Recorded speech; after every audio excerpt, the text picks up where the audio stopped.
Good evening. Good evening. Thank you. Thank you. Good evening. So, thank you. Good evening. So, Congressman John Lewis, before his passing, wrote, "Democracy is not a state, it is an act." And what he meant was that America's democracy is not guaranteed. It is only as strong as our willingness to fight for it.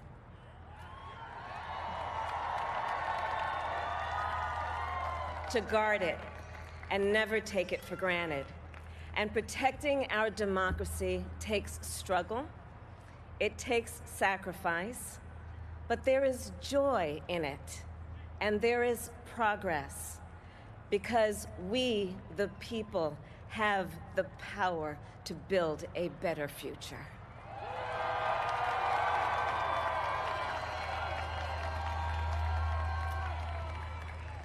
And when our very democracy was on the ballot in this election, with the very soul of America at stake, and the world watching, you ushered in a new day for America.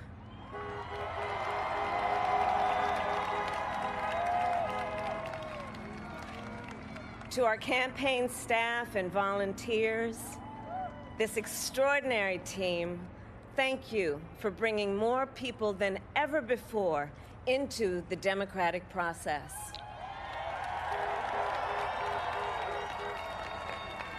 And for making this victory possible.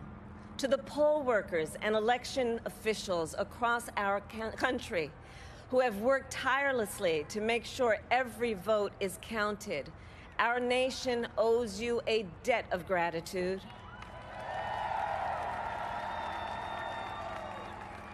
You have protected the integrity of our democracy. And to the American people who make up our beautiful country, thank you for turning out in record numbers to make your voices heard.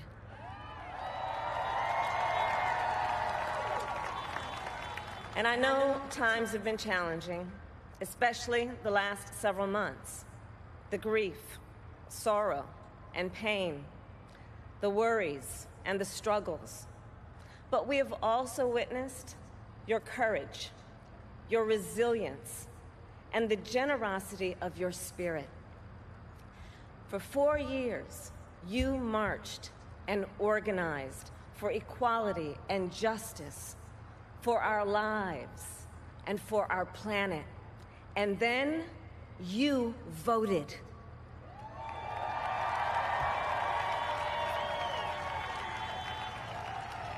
And you delivered a clear message. You chose hope and unity, decency, science, and yes, truth.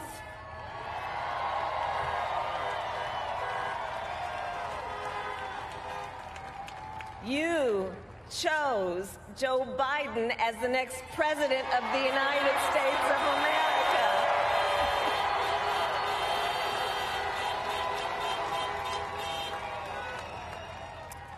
And Joe is a healer, a uniter, a tested and steady hand, a person whose own experience of loss gives him a sense of purpose that will help us as a nation reclaim our own sense of purpose.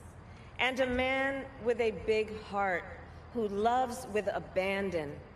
It's his love for Jill, who will be an incredible First Lady.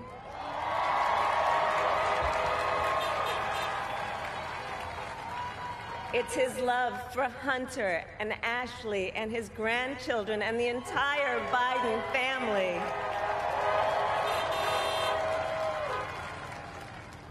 And while I first knew Joe as vice president, I really got to know him as the father who loved Beau, my dear friend who we remember here today.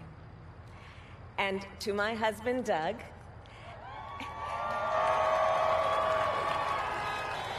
and our children, Cole and Ella, and my sister, Maya, and our whole family. I love you all more than I can ever express.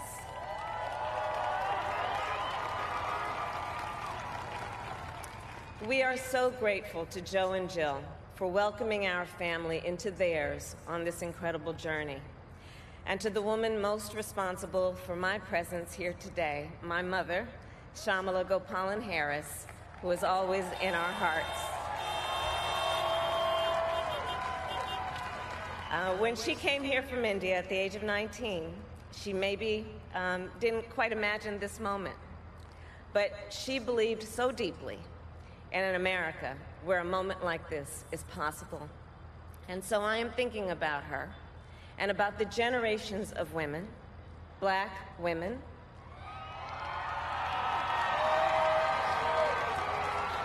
Asian, white, Latina, Native American women, who throughout our nation's history have paved the way for this moment tonight.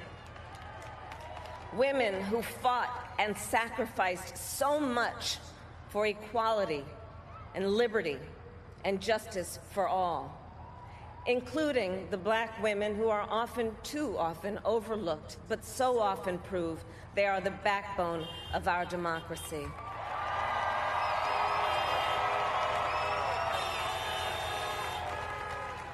All the women who have worked to secure and protect the right to vote for over a century, 100 years ago with the 19th Amendment, 55 years ago with the Voting Rights Act, and now in 2020 with a new generation of women in our country who cast their ballots and continued the fight for their fundamental right to vote and be heard.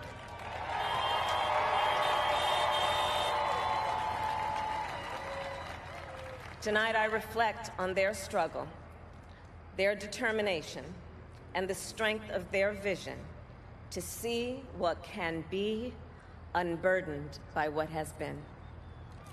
And I stand on their shoulders. And what a testament it is to Joe's character that he had the audacity to break one of the most substantial barriers that exists in our country and select a woman as his vice president.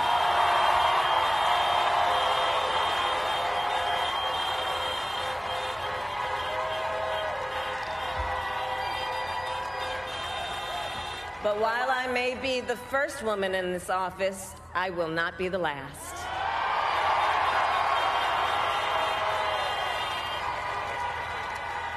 Because every little girl watching tonight sees that this is a country of possibilities. And to the children of our country, regardless of your gender, our country has sent you a clear message.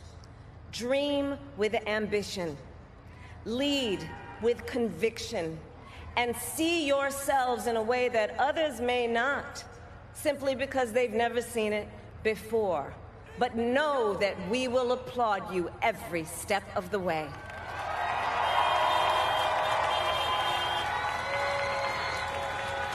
And to the American people, no matter who you voted for, I will strive to be a vice president, like Joe was to President Obama, loyal, honest, and prepared, waking up every day thinking of you and your family.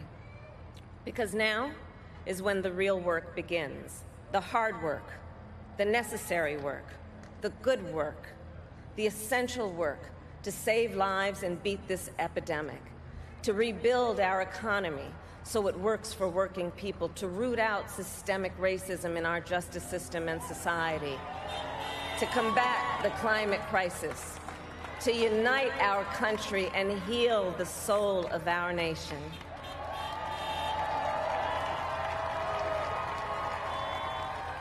And the road ahead will not be easy, but America is ready. And so are Joe and I.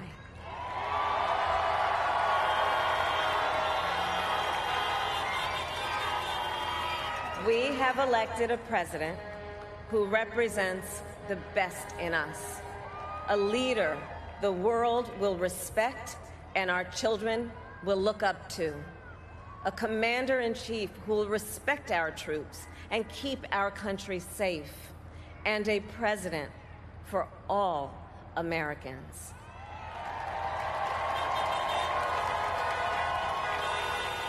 And it is now my great honor to introduce the President-elect of the United States of America, Joe